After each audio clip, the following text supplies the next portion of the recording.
warahmatullahi wabarakatuh. Nama saya Muhammad Gias El-Ghifari dari Prodi Ilmu Komputer. Pada kesempatan kali ini saya akan membahas analisis studi kelayakan usaha reseller Diamond Game Mobile Legends. Yang pertama yaitu latar belakang. Bisnis baru dimulai atau dikembangkan terlebih dahulu harus diadakan penelitian tentang adanya usaha atau bisnis yang akan dirintis atau dikembangkan. Dikembangkan itu menguntungkan atau tidak. Bila menguntungkan, apakah keuntungan itu cukup dan dapat diperoleh secara terus-menerus? Yang secara teknis juga mungkin saja usaha itu layak dilakukan, tapi secara ekonomis dan sosial kurang mendukung. Untuk itu, ada dilakukan analisis studi kelayakan usaha atau bisnis yang bertujuan agar mengetahui apakah suatu usaha atau bisnis reseller Diamond Game Online itu layak atau tidak. Game online diminati oleh banyak kalangan, dari anak kecil sampai orang dewasa.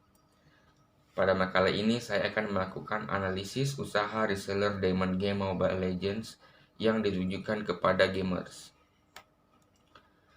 Selanjutnya yaitu rumusan masalah dan tujuan. Yang pertama, pengertian studi kelayakan usaha. Yang kedua, proses dan tahapan kelayakan studi kelayakan bisnis reseller game Mobile Legends. Dan yang ketiga, analisis kelayakan bisnis reseller Diamond Game Mobile Legends. Selanjutnya yaitu pengertian studi kelayakan usaha. Studi kelayakan usaha adalah suatu penelitian tentang layak atau tidaknya suatu bisnis dijalankan dengan menguntungkan secara terus-menerus. Studi ini berhasil membahas konsep dasar yang terkait dengan keputusan dan proses pemilihan proyek bisnis agar mampu memberikan manfaat ekonomis dan sosial sepanjang waktu. Berikutnya yaitu kegunaan hasil studi kelayakan usaha bisnis. Yang pertama ada membuat usaha reseller Diamond Game Mobile Legends. Yang kedua memperbanyak jumlah pelanggan. Yang terakhir menjadi reseller Diamond Game Mobile Legends. Selanjutnya yaitu pihak yang berpengaruh. Yang pertama ada pihak berusaha atau pemilik. Studi kelayakan usaha penting dilakukan agar nilai kegiatan bisnisnya tidak mengalami kegagalan dan memberi manfaat sepanjang waktu. Yang kedua, pihak masyarakat dan pemerintah. Studi kelayakan usaha sangat diperlukan terutama sebagai bahan kajian apakah usaha yang kami dirikan atau kembangkan ini bermanfaat bagi masyarakat sekitar atau justru sebaliknya. Selanjutnya yaitu hal yang perlu disiapkan. Yang pertama, melakukan registrasi di website bebas bayar. Bisa dilakukan dengan cara memakai akun media sosial atau dengan registrasi nama, kemudian tempat tinggal dan lain-lain. Yang kedua yaitu verifikasi akun. Verifikasi akun dilakukan melalui email. Yang ketiga, klik menu voucher game yang terdapat pada menu. Tentunya game voucher yang diklik adalah game yang akan di top up. Yang terakhir, klik icon Diamond Game Mobile Legends yang ada di sub menu. Selanjutnya, hal yang perlu dianalisa terdapat 4 poin. Yang pertama, analisis kelayakan produk. Yang kedua, analisis kelayakan target pasar. Yang ketiga, analisis organization dan manajemen kelayakan produk.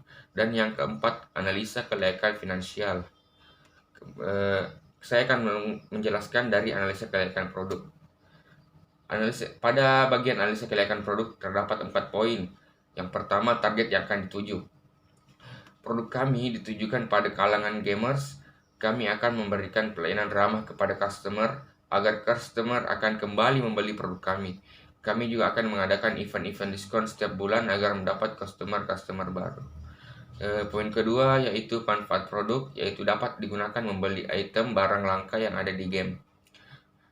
Poin ketiga yang membedakan produk dengan produk pesaing adalah promo-promo menarik serta ada jaminan aman dari influencer terkenal yang sudah di-endorse tadi. Yang terakhir, poin terakhir yaitu desain produk. Desain gambar dibuat semenarik mungkin sehingga dapat menarik pelanggan yang berkunjung ke website atau Instagram kami. Selanjutnya, poin kedua yaitu analisis kelayakan target pasar. Untuk bisnis ini kami melakukan pemasaran konten melalui media-media sosial seperti Instagram dan YouTube.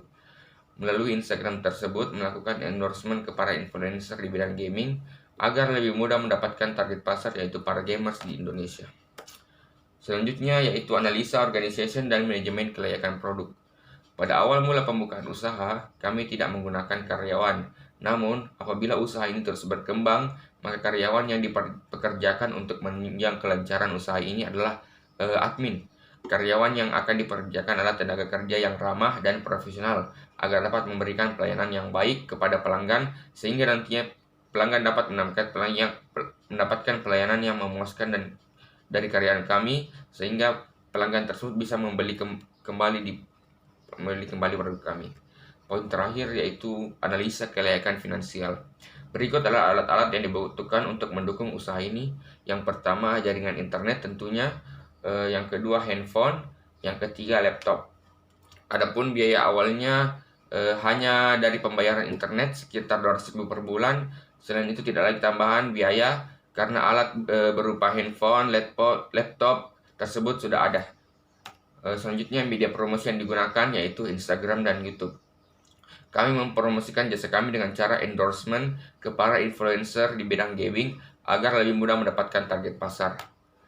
Selanjutnya kesimpulan, studi kelayakan usaha adalah suatu penelitian tentang layak atau tidaknya suatu usaha atau bisnis dilaksanakan dengan keuntungan terus-menerus. Sebelum bisnis baru dimulai atau dikembangkan, terlebih dahulu harus diadakan penelitian tentang apakah bisnis yang akan dirintis atau dikembangkan menguntungkan atau tidak. Bila menguntungkan, apakah keuntungan itu cukup dan dapat diperoleh secara terus-menerus dalam waktu yang lama? Secara teknis mungkin saja usaha itu layak dilakukan, tetapi secara ekonomis dan sosial kurang memberi manfaat. Kemudian saran, kita sebagai manusia tidak luput dari kehilafan, maka dari itu kami sangat berharap kepada pembaca, jika ada kesalahan pengetikan kata, mohon kritik dan saran dari kalian yang bersifat membangun makalah ini. Dengan adanya analisa usaha ini, kami berharap dapat menjadi referensi untuk pembuatan analisa usaha ke depannya. Sekian dari saya, terima kasih. Wassalamualaikum warahmatullahi wabarakatuh.